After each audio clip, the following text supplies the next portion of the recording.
Hola, ¿qué tal? Muy buenos días, muy buenas tardes, muy buenas noches. Aquí una vez más su amigo Luis, saludándoles desde aquí, desde mi hogar en California. Y pues vamos a continuar con el tema que venimos desarrollando de Mateo 24, el fin del mundo. Y nos hemos alargado un poquito bastante, 57, 50 y tantos capítulos, pero el propósito, como les dije desde un principio, era desglosar lo más posible este tema, puesto que siempre se tocan en las congregaciones o en las iglesias se toca y se toca muy superficial, no se profundiza y se cae en repeticiones. O sea, la gente repite, los líderes repiten la doctrina que se les enseñó en el instituto bíblico o que leyeron en un libro, pero realmente no se han dispuesto ellos, este liderazgo, a profundizar, a indagar más allá de lo que se les ha sido enseñado. Entonces se caen como lo digo, en la repetición, en, en, en comentar lo que otras personas comentan acerca de este tema, y realmente hemos mirado que hay muchas fallas, muchos errores exegéticos en los cuales se cae este, constantemente cuando se trata de interpretar el tema de la profecía, del fin de los tiempos, el fin de los últimos días, la escatología, que se le llama el tema escatológico, y entonces pues se crean unas falsas esperanzas, se crea hasta un cierto temor en la comunidad cuando escuchan estos temas. Hace unos días un pastor muy famoso, Armando Alducin, no recuerdo bien su apellido, pero así se llama, algo así. Él se atrevió y hizo sus cuentas, como todos lo han hecho, hizo sus cuentas de más o menos cuándo sería la llegada de Yeshua o de Cristo o de Jesús, su segundo retorno, ¿no? Su segunda venida. Y él se atrevió a decir que como para el 2028. O sea, una fecha más de las muchas que se han dicho, bueno. Entonces, hace poco, hace unos días, salió pidiendo disculpas porque se había equivocado. Y eso se le aplaude, eso es bueno, que este líder haya reconocido y que haya aceptado que se dejó llevar pues por la emoción, es como le digo, y realmente todo eso es consecuencia, como les digo, de no profundizar y entonces de no analizar, de no entender la Biblia, porque a veces creemos que la entendemos, pero realmente no lo entendemos hasta que no la miramos desde su perspectiva, eh, eh, desde su cómo fue formada pues en el lenguaje, con su vocabulario, sus expresiones, su manera de pensar de este pueblo, del pueblo judío, del pueblo hebreo, la manera como ellos tenían para transmitir las palabras, transmitir estas historias, todo eso embarca o llena lo que conocemos nosotros como la Biblia. Ellos, el judaísmo no existe, para ellos no existe el Nuevo Testamento. O sea, eso es algo importante a recalcar, que lo que nosotros conocemos como el Nuevo Testamento o el Brit Hadashah, que es el pacto renovado, para nosotros, para la cristiandad, pues es lo que más se enseña, y de ahí se sacan las enseñanzas doctrinales, se sacan los dogmas, las doctrinas, todo lo que ustedes conocen hoy en día como cristianismo, se saca, la mayoría de las partes se sacan del Nuevo Testamento, como se le dice. Y el Antiguo Testamento o Antiguo Pacto, como se le llama, pues la verdad nomás lo tocan como para los diezmos, para cositas muy leves, ¿no? Y no se toca porque no se entiende. Pero para nosotros que estamos familiarizándonos con el Tanaj, que viene siendo la Biblia hebrea, que viene siendo desde Génesis hasta Malaquías, nosotros que estamos ya un poquito más estudiando lo que es el ciclo de las parashot, perdón, que estamos estudiando un poquito más de judaísmo, para poder entender las expresiones que miramos, y que en el Nuevo Testamento, como se le conoce, Yeshua, un judío, un maestro judío, siendo su lenguaje, siendo su léxico, siendo su manera de expresar como judío, pues también lo implementa en sus discursos, en su manera de enseñar. Entonces, pero como para la gente cristiana no tiene el contexto del Antiguo Testamento, como se le llama, entonces, pues se toma todo literal, sin entender la historia de cómo ellos hacen sus narrativas, sus expresiones, sus símbolos. Todo tiene un porqué. En el judaísmo se dice que en la Torá ninguna letra falta y ninguna letra sobra, o sea, todo está ahí. O sea, esos son pensamientos hebreos, pensamientos del pueblo judío, que todo embarca, la Torá embarca todo lo que el hombre necesita saber está en eso. Entonces, de esa manera ellos abren el libro, el Tanaj, hablan la Torá, los escritos, los profetas, y ahí encuentran su sabiduría, encuentran todo lo que el Eterno tiene para ellos. Por eso el Nuevo Testamento literalmente para ellos es nulo, o sea, ni fu ni fa. Pero para nosotros, como digo, que nacimos una cristiana, por llamarlo de esta manera, pues sí, crecimos bajo esa línea y esas enseñanzas. Y para nosotros es importante el entender conceptos que se hablan ahí, porque estamos cayendo en muchos errores doctrinales. Y uno de esos errores doctrinales o esas enseñanzas que han sido totalmente erróneas es la famosa segunda venida de Yeshua o de Cristo, sin entender su naturaleza, sin entender las expresiones, cuando habla del sol se oscurecerá, la luna no dará su esplendor, las estrellas del cielo caerán, la tierra será conmovida, y a muchos falsos cristos se levantarán. Todas esas expresiones, se levantará reino contra reino. Hemos estado mirando todos esos capítulos, todos estos,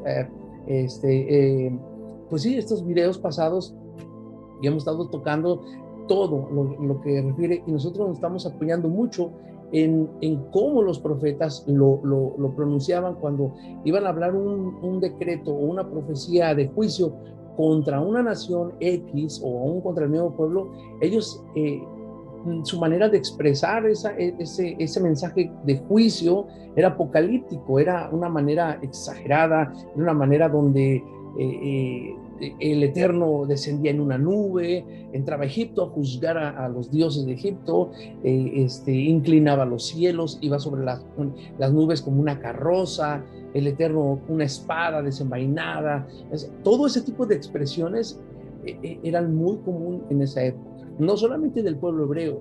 Por eso es importante estudiar la historia del Medio Oriente antiguo, como los sumerios, los hititas, los babilonios, los egipcios, toda esa cultura, todo lo que comprende el Medio Oriente antiguo, lo que viene siendo el Levante, la media luna, se conoce, todo eso, Asiria y todo eso, sus maneras de expresar juicios, decretos, mandamientos, leyes, todo, iba incluido, porque ese era su lenguaje, era su época, era su contexto con el cual vivían. Pero hoy nosotros tenemos la Biblia 2000 años después y creemos que literalmente el sol sí se va a apagar y que la luna se va a convertir en sangre. Y estamos mirando cosas que no, y entonces ahorita lo de la guerra de Rusia con Ucrania, entonces decimos otra guerra. Aquí dice Mateo, habrá guerra, nación contra nación, reino contra reino, pero eso es otra señal, no es el fin. Pues cuántas guerras hemos tenido y es señal y señal, señal, pero no viene. Entonces hay algo que no está cuadrando. Entonces cada vez se levantan más personas y a decir una fecha o a decir que el tiempo está cerca, que tienen visiones del Señor, que está así ya para entrar y que está esperando que el pueblo se arrepienta para que más se salven. Y eso, miren, eso ustedes ya lo saben y lo repiten y lo escuchan cada vez que van a una iglesia o cada vez que ustedes miran en YouTube, en Facebook, en Instagram, en todos los medios, las redes sociales que miran enseñanzas acerca del rapto, de la segunda venida y todo este rollo. Y nosotros hemos estado desglosando lo más posible, por eso nos hemos alargado, ¿no? Además, que también yo, a causa de mi trabajo, del negocio que tengo, pues también me consume tiempo y hasta, gracias al Eterno, hoy en día pudimos hacer un espacio y continuar. Entonces, pues sin más, vamos a darle. Creo que nos quedamos en el versículo 31, o en el 34, donde dice: de cierto os digo que no pasará esta generación hasta que todo eso acontezca. En el Mateo 24, 34. Ahí fue donde nos quedamos. Perdón. Entonces, ahí fue donde nos quedamos, porque ya explicamos todo lo que viene siendo. Entonces aparecerá la señal del Hijo del Hombre en el cielo, entonces lamentarán todas las tribus, bla, bla, enviará a sus ángeles con voz de trompeta, ya miramos eso en los videos pasados, juntará a sus escogidos, ya miramos quién eran sus escogidos, de los cuatro vientos, desde el extremo del cielo hasta el otro. Entonces llegamos a donde dice el 32, de la higuera aprender la parábola, cuando ya su rama esté tierna y brotan las hojas, sabéis que el verano está cerca. Así también vosotros, cuando veáis todas estas cosas, conoced que está cerca, a las puertas. De cierto os digo, verso 34, de cierto os digo que no pasará esta generación hasta que todo esto acontezca. Y ahí nos quedamos. Entonces, vamos a empezar el tema. Y este tema lo quiero que va a ser un poquito más corto. Siempre digo eso y siempre me pasa lo mismo. Me alargo. Y vamos, bueno, aquí hice unos apuntes. Y quiero empezar con el verso 32, porque ahí hay una mala interpretación. Ahí también se nos enseña algo más. Y es tan importante tocarlo y aclararlo, porque mucha de la doctrina se basa también en este versículo y también se interpreta mal y se le hace y refuerza esa doctrina. Este verso que vamos a mirar, que es el 32, vamos al 31, dice: y enviará a sus ángeles con gran voz de trompeta, y juntará a sus escogidos de los cuatro vientos, desde un extremo del cielo hasta el otro. Mira lo que dice: de la higuera aprended la parábola, cuando ya su rama está tierna y brotan las hojas, sabéis que el verano está cerca. Mira, este versículo lo quise tocar, la vez pasada no lo toqué porque pues ya íbamos a acabar y queríamos terminar, ya estaba alargando el tema. Pero este tema sí es importante. No lo voy a tocar a profundidad, pero simplemente quiero aclararlo. ¿Por qué? Porque se dice que, y realmente sí, en la escritura se toma como que Israel es la higuera. ¿Ok? Sí, sí es cierto. Hay escritos donde el Eterno compara a Israel como un árbol de higos, o sea, una higuera, ¿no? Y hace una comparativa o algo simbólico de Israel. Sí, sí es cierto. No vamos a negarlo. Pero aquí la cristiandad te enseña, fíjate nomás, con los lentes de la doctrina de reemplazo, que yo una vez lo expliqué. La doctrina de reemplazo es esta, una síntesis muy corta. Voy a compactar lo que es la doctrina del reemplazo. La doctrina del reemplazo enseña que Dios, por haber crucificado, o sea, el pueblo hebreo, el pueblo judío, por haber rechazado al Mesías, Yeshua, y haberlo o entregado a las autoridades romanas para que lo crucificaran, y por el rechazo de él, entonces el Eterno desechó a su pueblo. Esa es la doctrina del reemplazo. Escúchenme. Desecha a su pueblo, lo rechaza, y entonces ahora se voltea y toma a otro pueblo, que es el gentil pagano, y lo hace pueblo suyo en sustitución del pueblo de Israel, de los descendientes de Abraham, Isaac y Jacob. Escúchame, la doctrina del reemplazo.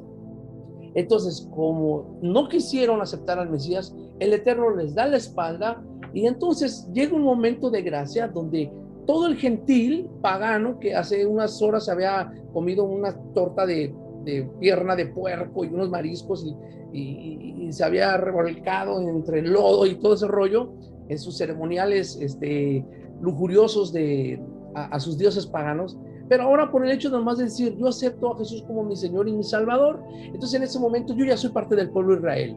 O sea, yo ya hice más méritos que todo este pueblo. ¿Por qué? Porque ellos rechazaron al Mesías. Bueno, es lo que enseña la doctrina del reemplazo.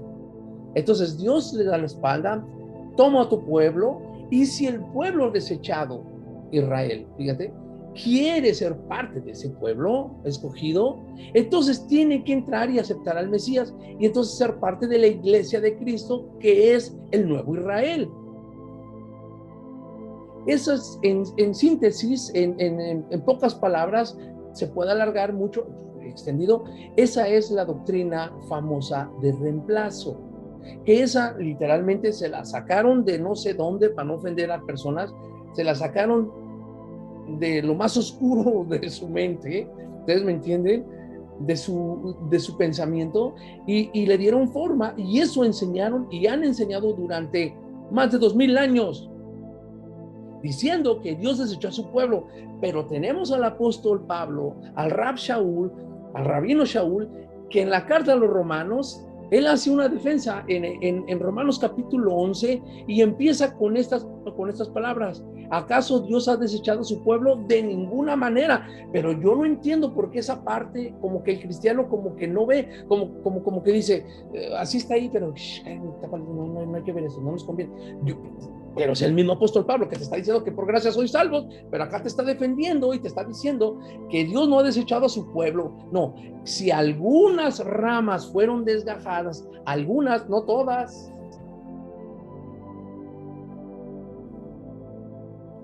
Entonces, la doctrina de reemplazo ni la enseñó Pablo, ni la enseñaron los apóstoles, los primeros discípulos de Yeshua, ni los primeros seguidores gentiles que se adaptaron, o entraron a la Keilah, a la comunidad judeo.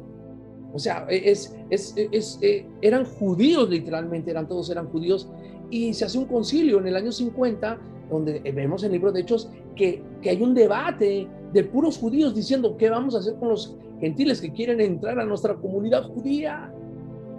¿Por qué hay un debate? Si hay un debate, ¿qué vamos a hacer con ellos? Es porque no estaban permitidos, porque se trataba de judíos.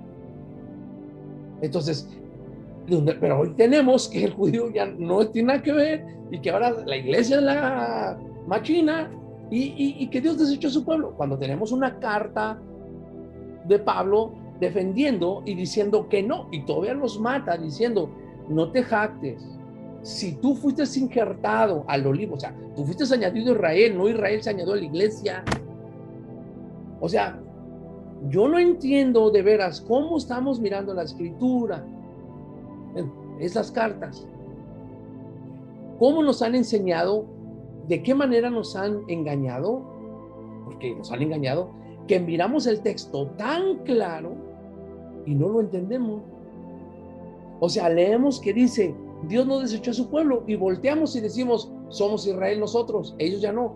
Pero aquí acabas de leer que Dios no desechó a su pueblo, y todavía dices, no, somos el Israel, ellos ya no. Y se vuelvan a repetir, pero aquí dice que Dios no desechó a su pueblo. Y entonces, ese es el asunto, mira, ese es el problema. Por eso les estoy diciendo, caemos en la repetición de lo que nos han enseñado, y nadie se ha puesto o se ha sentado seriamente a decir qué es lo que está pasando aquí. O sea, yo tengo preguntas, tengo dudas. ¿Con qué voy? Voy con mi líder y le pregunto, oye, tú me dices que el Israel espiritual somos nosotros, pero aquí Pablo está enseñando que no nos jactemos, porque si Dios no perdonó a ellos, a nosotros no nos va a perdonar. Pero es lo que dice ahí. Pero ahora decimos que no, que ellos no, y que nosotros sí, jactándonos y diciendo que nosotros ahora sí somos la iglesia, somos la novia que la está esperando, pero no, ni guardamos mandamientos, ni guardamos nada, no, nada. Queremos idolatría, idolatramos a un hombre, que lo hicimos Dios, o sea, cantamos cánticos a una paloma, hacemos cosas que no tienen nada que ver con lo que la Torah enseña, con la misma palabra de Dios. Pero decimos que somos la iglesia que está esperando al novio. Y viene pronto. Entonces, o sea, que de verdad, o sea, yo no lo hago con la intención de atacarla, no lo hago, de veras. O sea, si usted, mira, si tú quieres creer, la verdad me está viendo, que de risa. Si tú quieres creer, si tú o alguno de ustedes desea decir, no, hermano, o sea, yo la verdad, yo sé que va a venir, espéralo, brother, o sea, no hay problema, no hay problema.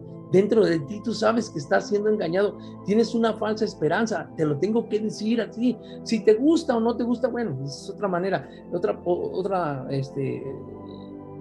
otra, ¿cómo se dice? Es otro problema, eso, tiene nada que ver. Pero de que estás esperando algo que no va a venir, te lo tengo que decir en la realidad, no va a venir.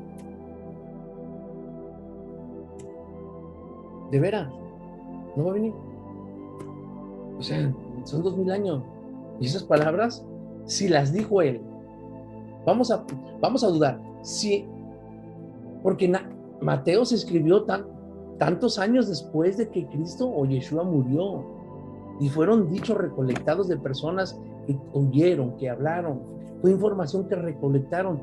Fue una, ¿cómo se dice? Tradiciones orales que se hablaban. Oye, pues y había un documento, de ahí se copiaban Marcos. Digo, de Marcos sacó de una fuente, Mateo y Lucas sacaron de Marcos y añadieron sus investigaciones y esto y el otro. Y así se fue formando los 4 evangelios, que nosotros conocemos como canónicos, pero que hay más apócrifos, hay muchos más.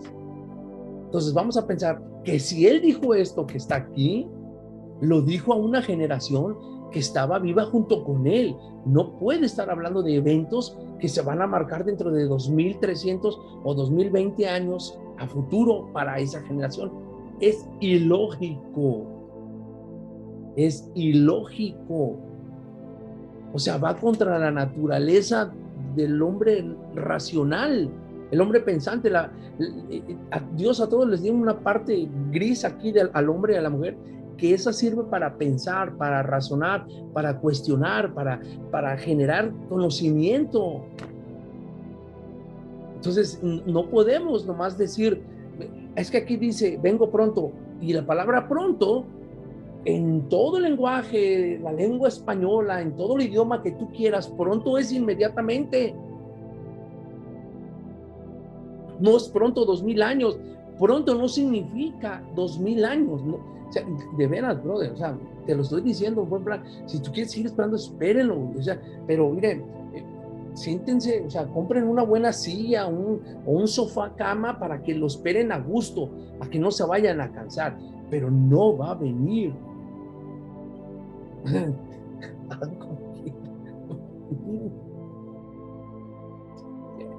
Aquí no, si quieres seguir esperando, espera. Entonces, volvamos. Entonces, como se dice que Dios sustituyó a su pueblo, entonces parte de esa doctrina también la refuerza este versículo. ¿Por qué lo refuerza? Porque dice, de la higuera aprender la parábola. Cuando ya su rama esté tierna y brotan sus hojas, sabéis que el tiempo se... Entonces, cada vez que ellos miren que hay una higuera, dicen, representa a Israel. Entonces, hay una parte donde Yeshua va caminando, se acerca a una higuera y no encuentra fruto y la maldice. Entonces, la gente, como ya tiene en su mente la doctrina de reemplazo, dice, ahí está, Jesús está maldiciendo a Israel, que nunca más iba a dar fruto, porque ya lo había desechado Dios a ese pueblo, eran estériles.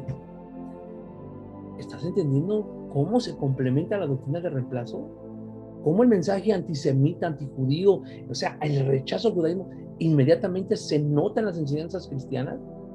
Si lo estás mirando, yo nomás te estoy diciendo, si no te has dado cuenta, ve analizando la doctrina y te vas a dar cuenta que hay mucho antisemitismo en la doctrina, mucho rechazo a lo que es judío, cuando adoran y veneran a un judío que es Jesús. O sea, imagínate cómo están. Entonces, como dice como sí en el antiguo pacto, como le llaman, o en el Antiguo Testamento, sí, el Eterno compara a Israel como la higuera, con dos, hay una higuera que fruto y bla, bla, bla. Entonces, cuando Yeshua viene y maldice la higuera, dice, es Israel. Entonces, este versículo lo usan para dar a entender que la venida de Yeshua de segunda venida de Cristo sería cuando Israel empieza a florecer, porque Jesús está diciendo aquí, de la higuera aprender, la higuera igual a Israel, es lo que ellos enseñan. Entonces dicen, cuando sus hojas, ya su rama está en tierna y brotan sus hojas, o sea que empieza a reflorecer y entonces empiezan a hacer sus cuentas. Bueno, Israel fue destruido, Judea y Jerusalén fue destruido en el año 70, y hacen sus cuentas, ahí imagino Armando Duncín, a ver, en el año 70 fue destruido, de ahí para acá, entonces hasta 1948, cuando el Estado de Israel volvió a resucitar, que ya lo vuelven a hacer otra vez Estado de Israel, luego las guerras de los 6 días, luego la guerra de Yom Kippur, y empiezan a hacer cuentas, y ahorita el Estado de Israel se está floreciendo. Israel, esto como aquí Jesús dijo que era la higuera, pero si me acabas de decir hace unas 3-4 semanas que Jesús maldijo la higuera y que ahora ya está reverdeciendo, o la maldijo o ya está floreciendo, pero no puede ser de las dos cosas. Pero la gente no piensa esto. Si Jesús maldijo la higuera, ya la maldijo y la maldijo, como un profeta, tomando la doctrina del reemplazo, la doctrina que ellos agarran. Si ya la maldijo, ya no sirve. Entonces ya la maldijo. Entonces la gente dice, no, pero la maldijo porque ya iban a ser destruidos ellos. Pero bueno, si van a ser destruidos, entonces ¿cuándo iban a reverdecer? Porque ¿qué dice? No, es que ya cuando empieza a reverdecer, es cuando ya significa que va a venir. ¿Y va a venir para qué? ¿Para destruirlos otra vez? Porque aquí dice que el templo se va a caer y los van a destruir. O sea, no, Lucas, la gente sigue diciendo que tú y yo estamos locos. Esa es la doctrina que no saben ni en dónde están. O sea, enseñan que Jesús tiene que venir porque se va a construir un tercer templo y los judíos lo van a volver a rechazar y entonces ahora sí los va a destruir. Entonces, ¿para qué maldice a uno? Para que vuelva a florecer, para que los vuelva a destruir.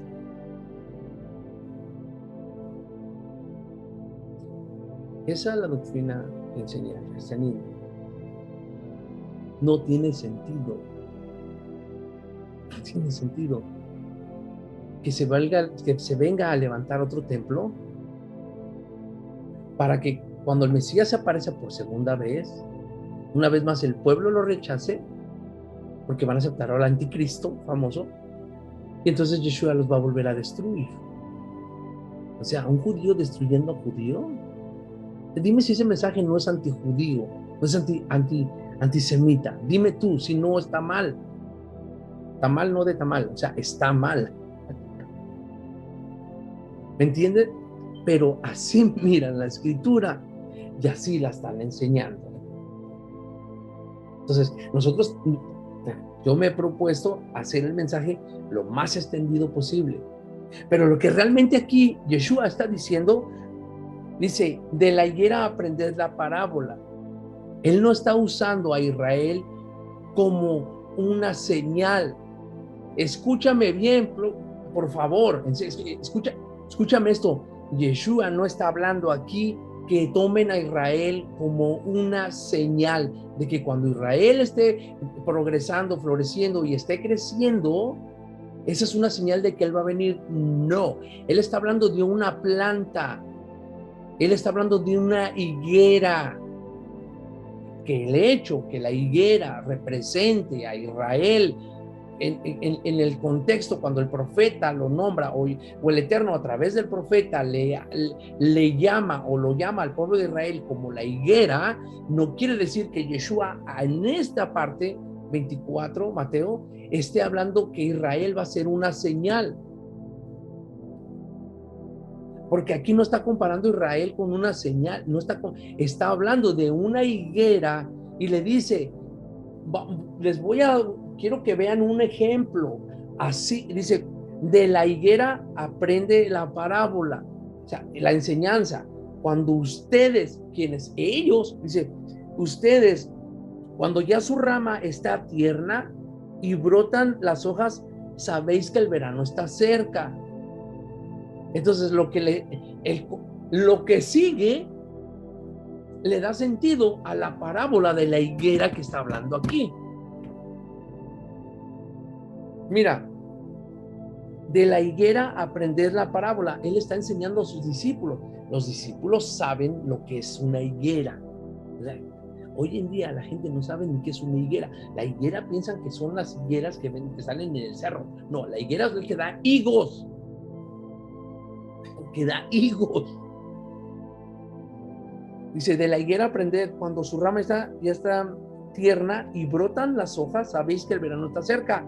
Así también, ya ves que no está usando a Israel como ejemplo para esto. No, escúchame el contexto. Ustedes tienen que aprender de la higuera. Ellos, porque está hablando con una gente, con sus discípulos, con judíos, que ellos comían higos. Ellos en Israel, aquí como ustedes miran acá arriba, en Israel, acá por todos lados, había higueras, había lugares donde había higos, árboles, plantas de higueras. Y ellos conocían. Yeshua no va a usar un ejemplo metafórico para decirles a ellos algo, no, le está diciendo, aprendan cuando ustedes van a recolectar higos y miran que la ramita ya está verdeciendo y le empiezan a salir las ramitas, señal que el verano se acerca, o sea, la primavera ya está, donde todo florece, quiere decir que se acerca el verano. Así también ustedes, ¿qué es lo que está diciendo? Así como ustedes van a detectar el tiempo cuando se acerca el verano. ¿Por qué van a detectar que el verano se acerca? Porque están mirando unas ramas que están floreciendo. Pues así, fíjate lo que dice, así también vosotros. ¿Quiénes son vosotros? ¿Nosotros 2021? ¿2022? ¿O ellos con los que está hablando? Ellos. Así también vosotros cuando veáis, ¿quiénes van a ver? ¿Ellos o nosotros? No te pierdas, ellos. Está hablando con ellos. Así también vosotros, ustedes, cuando veáis ustedes todas estas cosas, ¿cuáles cosas? Porque como el relámpago sale del oriente y se muestra hasta el occidente, así será también la venida del Hijo del Hombre, porque donde quiera que estuviera el cuerpo muerto, ahí se juntarán las águilas, e inmediatamente después de la tribulación de aquellos días, el sol se oscurecerá, la luna no dará su resplandor, las estrellas del cielo caerán, las potencias de los cielos serán conmovidas, entonces aparecerá la señal del Hijo del Hombre en el cielo, entonces aventarán todas las tribus de la tierra y verán al Hijo del Hombre viniendo sobre las nubes del cielo con gran poder y gran gloria, y enviará a sus ángeles con gran voz de trompeta y juntará sus escogidos de los cuatro vientos desde un extremo del cielo hasta el otro. De la higuera aprended la parábola. Cuando ya su rama esté tierna y brotan las hojas, sabéis que el verano está cerca. Así también vosotros, cuando veáis todas estas cosas, conoced que está cerca a las puertas. ¿Qué está cerca a las puertas? Lo que viene diciendo.